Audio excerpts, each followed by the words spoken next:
तो आइए अब हम क्लास 10 का मैथ प्रश्नावली 1.1 का पहला नंबर सवाल देखते हैं। तो पहला नंबर सवाल हमारा क्या है कि निम्नलिखित संख्याओं को अभाज्य गुणनखंडों के गुणनफल के रूप में व्यक्त कीजिए।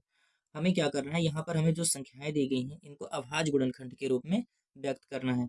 तो हमें यहाँ पर जितनी भी संख्याएं दी गई हैं इनमें हमने जो फर्स्ट, सेकंड, थर्ड और फोर्थ यानी पहला, दूसरा, तीसरा और चौथा नंबर जो इसमें संख्या है इनको हमने अभाज्य गुणनखंड के रूप में बदल लिया है।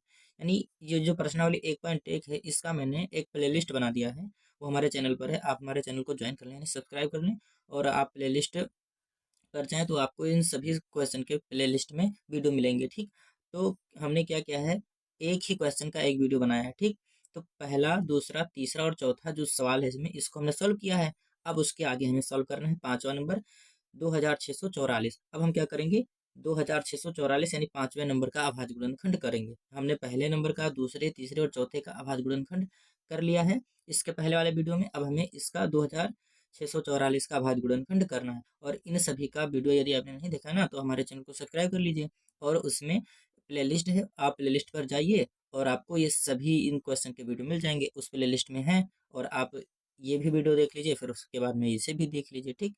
और एक एक क्वेश्चन का वीडियो आपको रहेगा, मिलेगा यानी प्लेलिस्ट में, और अच्छे से आप समझ लीजिए। तो चलिए अब हम क्या करते हैं, 2644 का अभाज्य गुणनखंड करते हैं। तो यहाँ पर संख्या आप देख लीजिए एक बार क्या है, 2644। अब हमें इसका अभाज्य गुणनखंड करना है, ठीक। तो चलिए अब हम इसको यहाँ पर लिख लेते हैं। सबसे पहले संख्या हमारी क्या थी, हमारी संख्या थी पांचवें नंबर की जो सवाल है उसमें क्या थी हमारी संख्या 2644। अब हमें 2644 इसका क्या करना है, अभाज्य गुणनखंड करना है। तो अब इसका अभाज्य गुणनखंड कैसे करेंगे, तो इसका अभाज्य गुणनखंड करने के लिए सबसे पहले आपको क्या करना पड़ेगा, ये जो 2644 है इसका सबसे पहले आप क्या करेंगे, एलसीएम लेंगे। क्या लेंगे, एलसीएम, यानी सबसे पहले आप इसका लासा लेंगे। तो चलिए सबसे पहले हम क्या कर रहे हैं, इसका एलसीएम कर रहे हैं, लासा ले रहे हैं, ठीक है। तो हम सबसे पहले इसका क्या कर रहे हैं, लासा कर रहे हैं। इसको अब हम क्या करेंगे, एक एक स्टेप करके इसको विभाजित करेंगे, काटेंगे, ठीक। तो चलिए अब हम इसको विभाजित करते हैं। तो एलसीएम करने के लिए अब हमें क्या करना है, इस 2644 को सबसे पहले इसको काटना है, विभाजित करना है। तो इस 2644 को हम किससे काट सकते हैं, 2644 को हम किस संख्या से विभाजित कर सकते हैं, तो जिन संख्या के लास्ट में 0, 2, 4, 6 और 8 होता है उनको हम 2 से विभाजित आसानी से कर लेते हैं। और 2 से विभाजित करने का अर्थ हो जाता है, यानी उसका मतलब हो जाता है कि 2 से विभाजित करना है तो उसका हम क्या कर दें, आधा कर दें, वो 2 से विभाजित हो जाएगा, ठीक है। तो चलिए अब हम इसको देखते हैं, इसको कैसे सॉल्व करेंगे। तो इसके लास्ट में 4 है, तो 4 आने पर हम उसे 2 से विभाजित कर सकते हैं।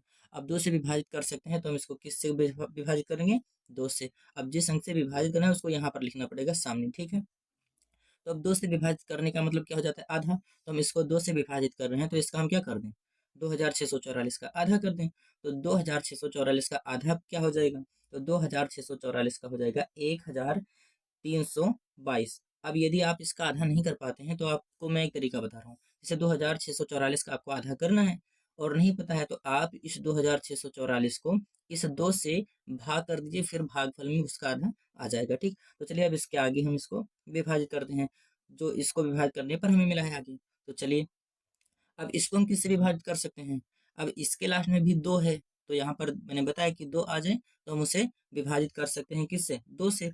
2 से विभाजित करने का मतलब हो जाता है आधा कर दें।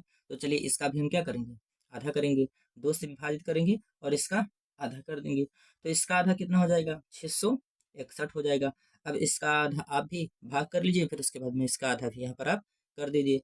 अब चलिए इसको विभाजित करेंगे तो इस 661, अब यहाँ पर क्या आ गया संख्या, 661 आ चुका है।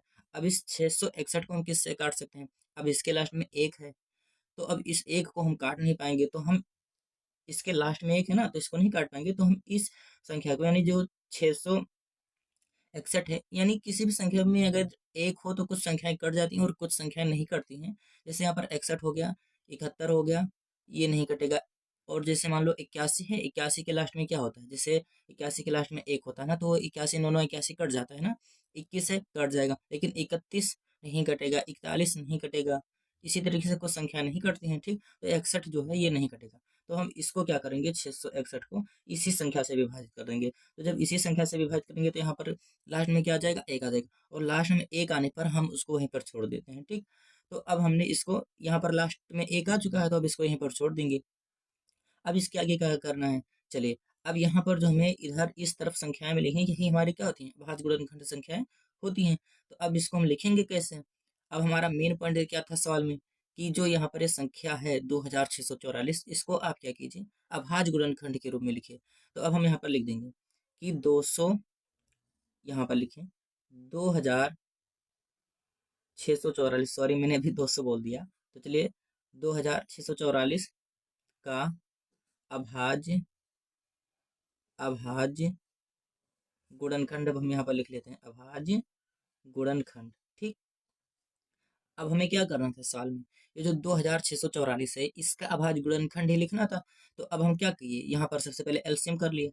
अब एलसीएम करने के बाद में अब हम इसका अभाज्य गुणनखंड लिखेंगे, इसको अभाज्य गुणनखंड के रूप में। ठीक, तो यहाँ पर हमें जो इस तरफ अंक मिले हैं, जो संख्या मिली है, यही हमारी क्या है, अभाज्य गुणनखंड है। तो इसको लिखेंगे कैसे, गुणनफल के रूप में लिखना है। तो ये हमें जो इस तरफ संख्या मिली है, इसी को यहाँ पर लिखेंगे 2, और मल्टीप्लाई गुणा का चिन्ह लगाकर लिखते रहेंगे। ठीक, बस इसी तरीके से आपको लिखते चले जाना है। ठीक, यानी इस तरफ हमें जो संख्या मिली थी, इसको हमने इधर लिख लिया अभाज्य गुणनखंड में, अभाज्य गुणनखंड के रूप में हमने इसको लिख लिया है। अब थोड़ा सा इसमें एक स्टेप और हल कर देंगे। क्या करेंगे, इसमें जो 2 है ना, इस 2 को अगर हम इकट्ठा करें, यानी इन दोनों 2 को अगर एक साथ लिखना चाहें तो कैसे लिखेंगे।